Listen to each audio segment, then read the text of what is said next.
আগামী ৭ জানুয়ারি দ্বাদশ জাতীয় নির্বাচনের দিন সকালে ভোট কেন্দ্রে ব্যালট পেপার পৌঁছানো হবে।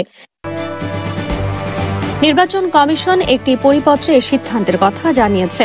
পরিপত্রে দেশের সব রিটার্নিং কর্মকর্তাকে ভোটের দিন সকালে দেশের সব ভোট কেন্দ্রে ব্যালট পেপার পৌঁছানোর বিষয়টি নিশ্চিত করতে বলা হয়েছে। তবে পার্বত্য, হাওর, বাওর, চর বা দ্বীপাঞ্চল বা দুর্গম অঞ্চলের ভোট কেন্দ্রে উপজেলা নির্বাহী অফিসার বা সহকারী রিটার্নিং অফিসারের প্রস্তাব অনুযায়ী রিটার্নিং অফিসার পুলিশের সঙ্গে পরামর্শ করে ব্যালট পৌঁছানোর ব্যবস্থা করবেন। ভোট গ্রহণের দিন সকালে কেন্দ্রে ব্যালট পেপার পৌঁছানোর জন্য রিটার্নিং অফিসারকে পরিকল্পনা গ্রহণ করে 31 ডিসেম্বরের মধ্যে নির্বাচন কমিশনের অনুমোদন নিতে হবে।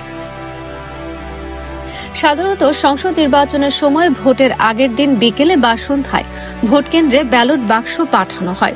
এবার নির্বাচনের দিন সকালে ব্যালট পেপার পাঠানোর কারণ জানায়নি কমিশন।